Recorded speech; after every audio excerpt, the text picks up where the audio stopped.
What's a book that has influenced your philosophy or worldview significantly? G. Dell, Escher, Bach, An Eternal Golden Braid. Catch 22 by Joseph Heller, Meditations.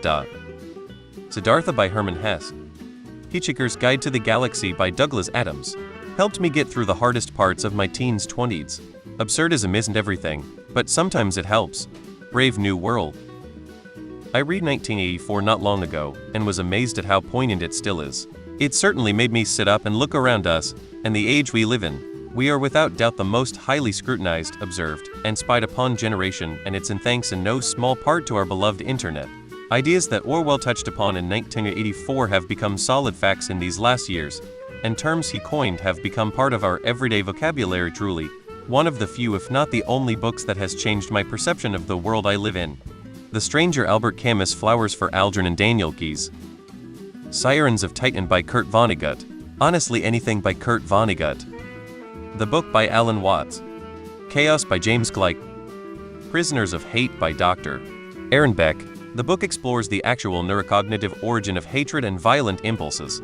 It really changed the way I view people who make dislike, anger, and hatred cornerstones of their worldview or central focuses of their lives.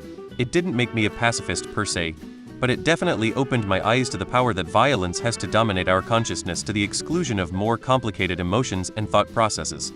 I think upper-level high school courses should make it required reading. Jonathan Livingston Seagull. I read it for the first time when I was 10 years old. I didn't realize until decades later that I'd done what Jonathan did. I left the flock and the life that was expected of me. I wasn't banished like he was, but I have spent many years soaring over the far cliffs, living a life that wouldn't have been possible if I'd stayed on the beach where I was born. Most of the Discworld by Terry Pratchett. The First and Last Freedom by J.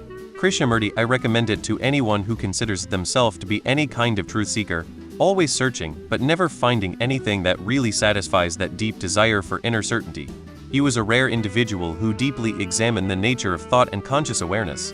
He spent his entire life discussing these topics and their implications for humanity. There are many hours of his talks freely available on YouTube, but it all sounds a bit esoteric and hard to get into if you're not already familiar with his major concepts and style of speaking. I think the book is just a collection of excerpts from various talks he gave over the years, but organized so that you might get a better grasp at what he's trying to point out to people. Not everyone gets it, but if it clicks for you, your relationship with your mind will never be the same. The Little Prince. The 48 Laws of Power by Robert Greene. How to Win Friends and Influence People by Dale Carnegie.